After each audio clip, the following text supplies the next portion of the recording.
جب میرا بندہ کسی محفل میں میرا ذکر کرتا ہے، میں اس سے کہیں بہتر محفل میں اس کا ذکر کرتا ہوں۔ اللہ کی محفل تو ملائکہ اعلیٰ کی ہے، ملائکہ مقربین کی ہے۔ بہرحال اللہ کو تم اپنے دل میں مستحضر رکھو، اللہ تعالیٰ تمہیں بھی یاد رکھے گا۔ دوبارہ فرمایا احفظ اللہ تجدہ امامک تجاہک، اللہ کو یاد رکھو، اپنے سامنے موجود پاؤ گے۔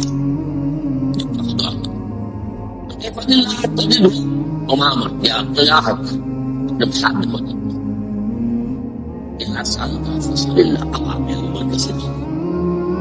دیکھو جب مانگو کے سامنے ہاتھ دراز کوئی بھی مت۔ ایک حدیث میں آتا ہے، یعنی خراب نہیں ہے، دنیاوی قواعد اصول قوانین کے تحت کسی سے مدد چاہنا، کوئی سوال کرنا حرام نہیں ہے، سوال کرے مدد لے، اسی پر دنیا قائم ہے، ایک دوسرے کے ساتھ تعاون کے ساتھ۔ لیکن اونچا مقام کیا ہے؟ کسی سے سوال مت کرو سوال اللہ، یہاں تک کہ جوتے باندھنے کا چشمہ تمہیں درکار ہے تو بھی کسی سے مت مانگو، اللہ تو مانگو۔ کیا پتہ اللہ کس کے دل میں ڈال دے اور وہ آ کے تمہیں چشمہ پیش کر دے۔ ہوتا ہے ایسا، جو اللہ کے ساتھ لو لگا کر بسنے والے ہیں ان کے تو ایسے واقعات ہوتے ہیں کہ دل میں ایک بات آئی اور اس کے بعد وہی بات جو ہے وہ کوئی شخص آ گیا اس کو بات پوری کر دی، کیونکہ لوگوں کے دل جو ہے وہ اللہ کے دو انگلیوں کے مابین نہیں چاہتا پھر دیتا۔ کسی فرشتے کو انسانی شکل میں بھیج فرشتہ آتا ہے انسانی شکل میں، آپ کی تکلیف کو رفع کر دے، آپ کی ضرورت کو پورا کر دے، اسی سے کسی اور سے بات۔ یہ ہے توحید کا لب لباب۔ یوں سمجھیے اسلام کی جڑ کیا ہے؟ ایمان۔ اسلام کا جو خارجی نظام عمل ہے، انفرادی اعمال ہو اجتماعی ہو، ان سب کی روح رواں کیا ہے؟ ایمان۔ ٹھیک، ایک بات تو نہیں، ایمان کا خلاصہ لب لباب کیا ہے؟ ایمان باللہ۔ جیسے ایمان بالآخرہ بھی ہے، ایمان بالملائکہ ہے، ایمان بالانبیاء ہے، ایمان بالرسل ہے، ایمان بالکتب ہے، ایمان بالقلب ہے، لیکن اصل ایمان، اس لیے ایمان مجمل میں آپ کو معلوم ہے کسی اور چیز کا ذکر نہیں۔ آمنت باللہ کما ہوا باسمائہ وصفاتہ وقبلت جمیع احکامہ اقرار باللسان وتصدیق بالقلب۔ یہ ایمان مجمل ہے، اجمالی طور پر ایمان اس کا نام ہے۔ مفصل تفصیلی طور پر آمنت باللہ وملائکتہ وکتبہ ورسلہ والیوم الآخر والقدر خیرہ وشرہ من اللہ تعالی۔ تو اسلام کی جڑ ایمان، اور اسلام کا سارا جو نظام عمل ہے، چاہے انفرادی اعمال ہو چاہے اجتماعی، ان سب کی روح رواں ایمان، اور ایمان کا خلاصہ ایمان باللہ۔ اور ایمان باللہ کا اصل حاصل وہ ہے جو اسے رشتہ ہے، اس کے دو ہیں تقاضے، عبادت صرف اسی کی، استعانت صرف اسی کی۔ اس لیے میں نے سورہ فاتحہ اس طرح شروع کی، یہ عبادت کا جوہر ہے، عبادت کا جو ہے یہ ایمان کا حاصل، عبادت صرف اس کی، اور استعانت صرف اس سے۔ استعانت کے لیے سبق میں آئے بھی مدد ہے، کسی سے کوئی مدد مالی چاہ رہے ہیں یا کوئی اور مدد چاہتے ہیں، کسی کام میں مدد چاہتے ہیں، جیسے میں نے کہا تھا کہ سفارش کرانا چاہتے ہیں، ایک مدد ہے۔ صرف اللہ سے مانگو، سارے الفاظ یاد کر لیں، استدعاء، استعانت، استغاثہ، یہ جو سے استغاثہ کیا جاتا ہے یہ تو شرک ہے۔ استغاثہ دعائی اس اعتبار سے استمداد، استعانت، استدعاء، استغاثہ، یہ سب۔ السلام علیکم ناظرین، ڈاکٹر سہیل احمد کا مزید بیان سننے کے لیے ہمارے یوٹیوب چینل کو سبسکرائب کریں، لائک کریں، بیل آئیکن پریس کریں۔ شکریہ۔ صرف عبادت صرف ایاک نعبد اور استعانت صرف اللہ سے، مانگو صرف اللہ سے، جب مدد طلب کرو صرف اللہ سے، اور جان لو اگر تمام لوگ جمع ہو کر تمہیں کوئی فائدہ پہنچا ہو جائے نہیں پہنچا سکتے، الا بشیء قد کتب اللہ لک وان اجتمعوا علی ان یضروک بشیء لم یضروک الا بشیء قد کتب اللہ علیک۔ اگر سب مل کر چاہے تمہیں کوئی نقصان پہنچا دے نہیں پہنچا سکتے مگر وہی کچھ جو اللہ نے تمہارے لیے لکھ دیا۔ اب بتائیے خوف کی جڑ کر جائے گی کہ نہیں؟ یہ جو ایمان جو ہے یہ خوف اور حسن دونوں سے نجات دلانے والی بات ہے. جو حقیقی مومن ہے وہ اللہ کا ولی ہے. حقیقی مومن وہ اللہ کا ولی ہے. اور اللہ لا خوف علیہم ولا هم يحزنون. یہ اولیاء اللہ کو علیحدہ مخلوق نہیں ہے, وہ ان کے سر پہ سینگ نہیں ہوتے, انسان بھی ہوتے ہیں, لیکن حقیقی معنی میں مومن ان اعتبارات سے جو آج ہم پڑھ رہے ہیں ایمان اس درجے کا پہنچ گیا تو اللہ کا ولی ہے. وہ جو اپنی خوف کس بات کرتا, کس سے خوف کروں, اس کے ہاتھ میں کچھ ہے ہی نہیں.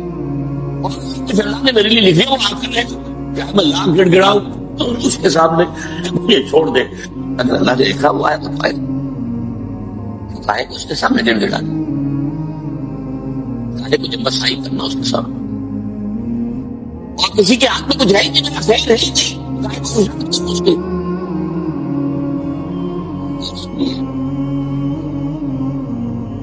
رفعت الاقلام. دیکھو نوجوان, قلمیں اٹھا دی گئی ہے وجفت الصحف, اور جو رجسٹر ہے صحیفے وہ سیاہی خشک ہو چکی ہے. یہ ہے وہ اللہ کا علم, اس میں ہر شے لکھ دی گئی ہے, اس کی قلم اٹھا لی گئی. جیسے آپ کو معلوم ہے امتحان ہوتا تھا 3 گھنٹے ختم ہو گئے, اسٹاپ رائٹنگ, قلم ہو جانا چاہیے.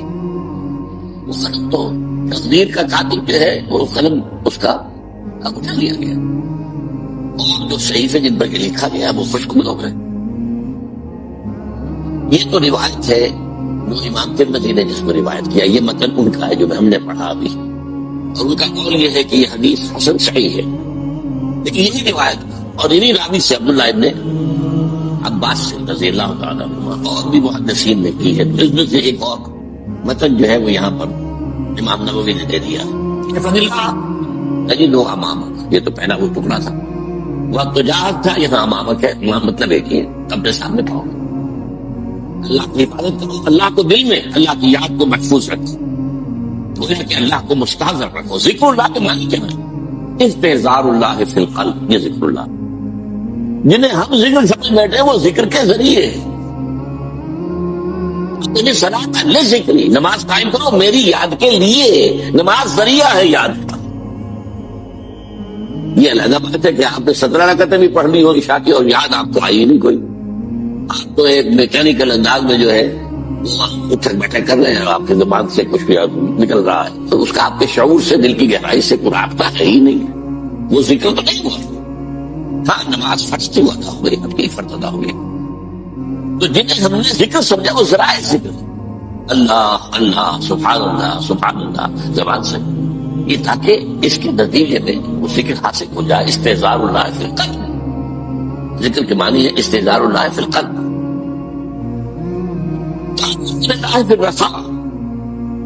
دیکھو کشادگی کے وقت میں تم اللہ کو یاد رکھو, اللہ سے رجوع کیے رہو, بھول نہ جاؤ. وہ نہ ہو جو کبھی کہا تھا بہادر شاہ ظفر کے اشعار میں سے بہت دور کا شعر ہے, ظفر آدمی اس کو نہ جانیے چاہے کتنا ہی ہو فارمدکا, جسے عیش میں یاد خدا نہ رہی, جسے تیش میں خوف خدا نہ رہا. وہ ہے کشادگی کی حالت میں, جبکہ تمہارے لیے کشادگی ہے, اللہ کی طرف رجوع کیے رکھو. یہ عارف کا فی الشدہ, تو اللہ اپنی توجہ تم پر رکھے گا شدت کے وقت میں. تمہیں کوئی تکلیف, اس تکلیف کو تو بڑا آسان کر دے گا. تکلیف تو آنی ہے, لکھی ہوئی ہے, وہ تو آئے گی, لیکن یہ کہ اللہ تعالیٰ اس کی شدت کو, یہ تو چیز ہے جس کو ایک انسان بہت شدت کے ساتھ محسوس کر رہا ہے, دوسرا آدمی اتنا نہیں محسوس کر رہا ہے. احساس کا معاملہ ہوگا وہ تو اصل میں, اگر انسان کی نرز کٹی ہوئی ہے تو احساس ہوگا ہی نہیں, سر سے نہیں ہوگا. اس اعتبار سے اللہ تعالیٰ تمہارے لیے شدت کی کمی کرتے ہیں.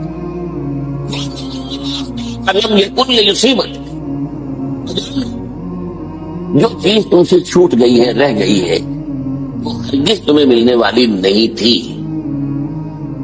اب آپ نے کسی ملازمت کے لیے درخواست دی ہے, درخواستیں مانگی گئی ہیں, اپنی سی محنت کر لی, نہیں ملی ملازمت, اب آپ بیٹھے ہوئے افسوس میں, رنج میں, غم میں, فلاں نے یہ کر دیا, فلاں نے یہ کر دیا, وہ فلاں جو ہے بڑی تکڑی سفارش لے آیا تھا, فلاں نے رشوت دے دی اس کو, تو تمہاری نیت نہیں تھی. ذہن کے اندر یہ کھچڑی پکا رہے ہو بیٹھے ہوئے, ساتھ آپ شاید سوء ظن میں بھی مبتلا ہو رہے ہوں، کسی نے نہ رشوت دی اور آپ سمجھتے ہو کہ رشوت دی ہے اس نے. یہ ساری چیزیں ساری سیئات ان کی جھٹ پڑ جائے گی. انما اخطأت لم يكن ليصيبك وما اصابك جو چیز تم پر آ گئی لم يكن ليخطئك ہو ہی نہیں سکتا تھا کہ وہ تم پر نہ. یہ کر لیتا تو ہو جاتا، شاید یہ کر لیتا، میں نے ٹیکا پہلے لگوا دیا ہوتا تو یہ بات نہ ہوتی. بھائی وہ جو ہونا تھا وہ ہونا تھا. اب یہ وہ چیز ہے جس سے انسان میں کیفیت پیدا ہوتی تسلیم و رضا. ہم بھی تسلیم کی خو ڈالیں گے. بے نیازی تیری عادت ہی صحیح، جو تو نے چاہا مجھے قبول ہے. اسی لیے میں نے آپ کو آیتیں سنائی سورۃ تغابن کی، لا اصاب من مصیبت الا باذن اللہ. مصیبت نہیں آتی مگر اللہ کے اذن سے. ومن یؤمن باللہ یہد قلبہ، جو اللہ پر ایمان رکھتا ہو اللہ اس کے دل کو ہدایت دے دیتا. ہدایت کس بات کی؟ تسلیم و رضا. دوستان سلامت کے تو خنجر آزمائی، شبت نصیبت دشمن کے شبت ہلا کے تیرا. میری طرف سے ہے مجھے قبول ہے، اور بظاہر مجھے تکلیف ہو رہی ہے لیکن یقیناً اس میں میرا کوئی خیر ہے. یہ دیکھا خیر تیرے ہاتھ میں تو خیر ہی خیر ہے جو بھی تیری طرف سے آئے. سر تسلیم خم ہے جو مزاج یاد میں. اور یہ مضمون جو ہے زیادہ بڑے پیمانے پر سورہ حدید میں آیا ہے. ما اصاب من مصیبت فی الارض ولا فی انفسکم الا فی کتاب من قبل ان نبرأها. کوئی مصیبت نہیں آتی نہ تمہاری جانوں میں نہ زمین میں. زمین میں زلزلہ آ جانا، سیلاب آ جانا، کچھ اور زمین کا دھس جانا، یا یہ ہے کہ تمہاری جانوں میں کوئی بخار ہو گیا تو اور تکلیف ہو گئی، اچانک معلوم ہوا کہ انسان کو کینسر ہے اور کینسر بھی اب 3rd stage کو پہنچ چکا ہے. لیکن جو بھی آیا ہے وہ اللہ کے علم کی کتاب میں پہلے سے لکھا ہوا ہے. فی کتاب من قبل ان نبرأها، یہ کتاب میں درج ہے اس سے پہلے کہ مجھے ظاہر کروں. اس کا نتیجہ کیا نکلنا چاہیے؟ لیکن لا تعصوا علی ما فاتکم ولا تفرحوا بما آتاکم. افسوس نہ کیا کرو جو تم سے جاتا رہے، چھوٹ جائے. کوئی عزیز فوت ہو گیا، کوئی موقع ہاتھ سے نکل گیا، ارے بھائی میں چوک گیا، بڑا موقع تھا، اب اس پر افسوس کرنا چاہیے نہیں. جو چیز لیکن لا تعصوا علی ما فاتکم ولا تفرحوا بما آتاکم، جو اللہ تمہیں دے دے اس پر اتراؤ مت. وما أصابك لم يكن ليخطئك واعلم أن النصر مع الصبر. جان لو اللہ کی مدد صبر کے ساتھ ہے. جو آئے اس کی طرف سے جھیلو. زبان پر کلمہ شکوہ اور شکایت نہ آئے، اللہ سے شکایت نہ آئے. تسلیم و رضا جو تیری رضا ہے. تیری صحت ہمیں منظور ہے لیکن اس کو. مولانا محمد علی جوہر ایک مرتبہ جیل میں گئے، ایک بیٹی بیمار ہوئی، فوت ہو گئی. اس کے بعد دوسری مرتبہ پھر جیل میں گئے، دوسری بیٹی کو وہی بیماری. جیل میں اطلاع ملی کہ بیٹی کے لیے بیماری ہو گئی ہے. تو خط لکھا اشعار کی شکل میں. آخری شعر یہ ہے، تیری صحت ہمیں منظور ہے لیکن اس کو نہیں منظور تو پھر ہم کو بھی منظور. ہم تو چاہتے ہیں بیٹی کے لیے شفا ہو جائے، اسے منظور نہیں تو پھر ہمیں منظور. وَأَنَّ الْفَرَجَ مَعَ الْكَرْبِ، فرج فراخی کھل جانا کسی چیز کا، یہ ہے کرب کے ساتھ، تکلیف کے ساتھ. تکلیف ہوتی ہے ساتھ، اللہ نے معلوم بتایا ہے دنیا کا. اب آپ اندازہ کیجیے بچے کی ولادت میں ماں کو کتنی تکلیف اٹھانی پڑتی ہے. آج تو فیشن ہو گیا ہے، سیدھے سیدھے جاؤ آپریشن کراؤ تکلیف سے بچ جاؤ. لیکن یہ ہے کہ یہ بھی آپ کے علم میں ہوگا وہ ساری تکلیف جیسے ہی بچے کو لا کر ماں کے برابر لٹایا ہے ساری تکلیف کہ جو راحت سے میسر آتی ہے. ان الفرج مع الکرب وان مع العسر یسرا. اسی لیے میں نے وہ آیتیں بھی پڑھی تھی، ان مع العسر یسرا ان مع العسر یسرا. اس دنیا میں یہ اللہ نے نظام بنایا ہے، سختیاں جھیلنی ہی ہوں گی. لقد خلقنا الانسان فی کبد، ہم نے انسان کو پیدا کیا مشقت کے اندر. مشقت تو کرنی پڑے گی. کسی کی جسمانی مشقت زیادہ، کسی کی ذہنی مشقت زیادہ، مشقت سے جا رہا کسی کو. تو یہ ہے ان مع العسر یسرا ان مع العسر یسرا. بارک اللہ لی ولکم فی القرآن العظیم ونفعنی وإیاکم بالآیات. جس کی لاٹھی اس کی بھینس. یہ زوال شروع ہو گیا. لیکن عرب اقتدار، امت کا اقتدار بڑھتا چلا گیا، بڑھتا چلا گیا، بڑھتا چلا گیا. تقریباً 500 برس تک. آپ کو معلوم ہے کہ جسے ہم مسلم تاریخ کہتے ہیں، مسلم تاریخ کا تو زینت وہی ہے. ہارون الرشید کا زمانہ، مامون الرشید کا زمانہ، امین الرشید کا زمانہ، یہ ہے اصل دور. لیکن یہ خلافت راشدہ تو نہیں تھی، ملوکیت تھی، جسے علامہ اقبال نے امپیریلزم کہا ہے، عرب امپیریلزم، اپنے لیکچرز میں، اپنے خطبہ الہامات میں. اس کے بعد مسلمانوں پر بہت بڑا زوال آیا، بہت بڑا زوال آیا. پہلے صلیبیوں کے ہاتھوں آیا، لاکھوں مسلمان قتل. میڈیٹرینین کا پورا علاقہ جو ہے وہ عیسائیوں کے قبضے میں چلا گیا. یروشلم ہمارے ہاتھ سے نکل گیا. 88 برس تک عیسائیوں کے پاس رہا، 1099 سے 1187. اس کے بعد پھر ایک مرتبہ لے لیا ہے 13ویں صدی کے شروع میں، پھر عیسائیوں نے واپس لیا، پھر واپس لیا گیا ہے. بہرحال یہ پہلا جو تھا زوال کا ہمارا پہلی سیڑھی تھی. لیکن اس کے بعد زوال آخری انتہا کو پہنچا ہے 13ویں صدی میں، تاتاریوں کے ہاتھوں کروڑوں مسلمان قتل. میں جو بات بتا رہا ہوں وہ یہ ہے کہ اسلام اور مسلمان کو ایک شے نہ سمجھیے. ابتدا میں وہ ایک تھے، خلافت راشدہ کے بعد اسلام کا زوال، لیکن مسلمانوں کا عروج جاری رہا، بلکہ وہ اپنی انتہا کو پہنچا. پھر مسلمانوں کا بھی زوال آ گیا. لیکن اس کے کچھ عرصے بعد معجزہ رونما ہوا کہ پاسباں مل گئے کعبے کو صنم خانے سے. ہے یہاں فتنہ تاتار کے افسانے سے جن تاتاریوں کے ہاتھوں کروڑوں مسلمان قتل ہوئے تھے، وہی اسلام لے آئے. اسلام نے انہیں فتح کر لیا. بہرحال پھر ترکوں کے زیر قیادت مسلمانوں کا دوسرا عروج آیا ہے. ترکان تیموری ہندوستان میں، ترکان صفوی ایران میں، ترکان سلجوقی مڈل ایسٹ میں، ترکان عثمانی Ottomans, the great Ottoman empire for 4 centuries 400 years. خلافت بھی ان کے پاس رہی. پھر ان کا بھی زوال آ گیا. اور یوں سمجھئے کہ پچھلی صدی کے آغاز میں پہلی جنگ عظیم کے بعد اسلام اور مسلمان دونوں انتہائی زوال کی حالت میں تھے، دونوں. لیکن بہرحال اس کے بعد ایک تھرڈ اپورڈ موومنٹ شروع ہوئی ہے. وہ ایک علیحدہ مسئلہ ہے. لیکن میں یہ عرض کر رہا تھا کہ علامہ اقبال ملت اسلامیہ کی بھی احیاء کے علمبردار تھے اور اسلام کی نشست ثانیہ کے بھی علمبردار تھے. یہ دونوں چیزیں ان کے ہاں بیک وقت موجود ہیں. البتہ ایک بات نوٹ کر لیجئے، کوئی انسان بڑے سے بڑا مفکر ایسا نہیں ہوتا کہ ابتدا ہی سے اس کا فکر پختہ ہو. اسے منازل میں سے گزرنا ہوتا ہے. لترکبن طبقا عن طبق، درجہ بدرجہ آگے جانا ہوتا ہے. یہ معاملہ انبیاء کا ہے، رسولوں کا ہے، جن کو اول روز سے ہی اللہ تعالیٰ کے ساتھ جن کا رشتہ قائم ہوتا ہے وہی کا. لیکن غیر نبی کوئی بھی بڑے سے بڑا انسان. چنانچہ علامہ اقبال کی زندگی کے بھی 4 ادوار کا میں ذکر کرنا چاہتا ہوں. 1894-95 سے انہوں نے شعر کہنے شروع کیے یہیں شہر لاہور میں. اس سے لے کر 1905 تک یہ 10 سال لگ بھگ بنتے ہیں. وہ ایسے ہی ایک شاعر تھے جیسے بہت دوسرے شاعر ہوتے ہیں، بس یہ کہ اس میں فنی طور پر کچھ ان کا بڑا بھاری ہوگا بعض اعتبارات سے. لیکن وہی عشق و محبت کی باتیں اور وہی ہجر اور وصال کے قصے اور وہی گل و بلبل کی داستانیں، کی گود میں بلی دیکھ کر، یہ اس قسم کے مضامین. اور اس کے ساتھ اس وقت وہ ایک انڈین نیشنلزم کے بھی علمبردار بن کے سامنے آئے. ایک نیا شوالہ اس دیش میں بسائے.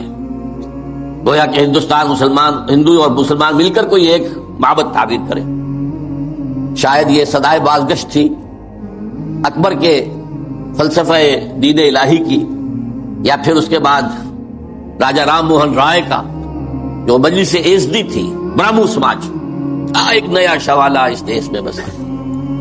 اور اس میں سے یہ بھی ہے ترانہ ہندی، سارے جہاں سے اچھا ہندوستاں ہمارا، ہم بلبلیں ہیں اس کی، وہ گلستاں ہمارا، وغیرہ وغیرہ. یہ 2 نکات میں نے آپ کے سامنے نوٹ کیے ہیں. یہ ہے 1905 تک کا معاملہ. 1905 سے لے کر 1908 تک 3 برس علامہ اقبال نے یورپ میں گزارے ہیں، برطانیہ میں اور جرمنی میں۔ اس دور میں ان کے اندر ایک عظیم انقلاب برپا ہوا۔ وہ انقلاب کیا تھا؟